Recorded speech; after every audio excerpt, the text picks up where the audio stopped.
Hi friends, আমার চ্যানেলে সবাইকে স্বাগতম। তো আমি চলে এসেছি ট্রেন রাস্তার দিকে ঘুরতে, যেহেতু আমাদের ঘরটা একটু ভিতরের দিকে, তাই ওখানে খুব একটা বাতাস পাই না। তাই বিকেলে মাঝে মধ্যে সময় যদি হয় তাহলে একটু ট্রেন রাস্তার দিকে ঘুরতে চলে আসি।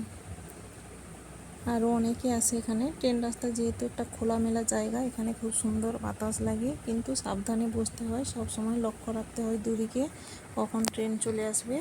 আর একটা সুবিধা আছে কি, আমাদের রাস্তার ক্রসিংয়ে, মানে ট্রেন রাস্তা আর মানুষ যাওয়ার আসার রাস্তা, ওই ক্রসিংয়ে একটা গেট থাকে। ওই গেটটা পরেই আমরা গেটটা দেখলেই বুঝতে পারি ট্রেন আসবে কি না। তো আমরা কিছুক্ষণ বসার পরে ট্রেন আসার সময় হয়ে গেছে, তাই ওখানে গেটটা ফেলে দিয়েছে এবং অনেক মানুষজন এখানে দাঁড়িয়ে আছে, বাইক, সাইকেল এবং এমনিও হাঁটা মানুষও দাঁড়িয়ে আছে।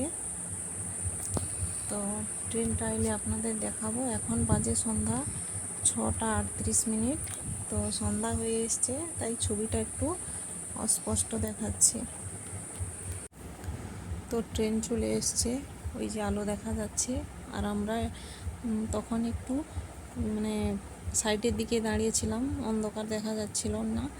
আর এখন একটু লাইটের দিকে এসছি, তাই এখানে ছবিটা স্পষ্ট হয়েছে। তো ট্রেনটা চলে যাচ্ছে। মোটামুটি আমরা এখানে ট্রেন দেখার পরে এই ট্রেন রাস্তার কাছে একটা চপের দোকান আছে, সেখান তো দোকানে চপ নিয়ে একটু ট্রেন রাস্তায় বসার পরে তারপর আমরা বাড়ি ফিরব। তো মোটামুটি আমরা বাড়ি ফিরে যাওয়ার সময় হয়ে এসেছে এবং আমার ছোটো মেয়ে যে চপ খেতে খেতে বাড়ি যাচ্ছে। তো আজকের মতো টাটা, বাই বাই।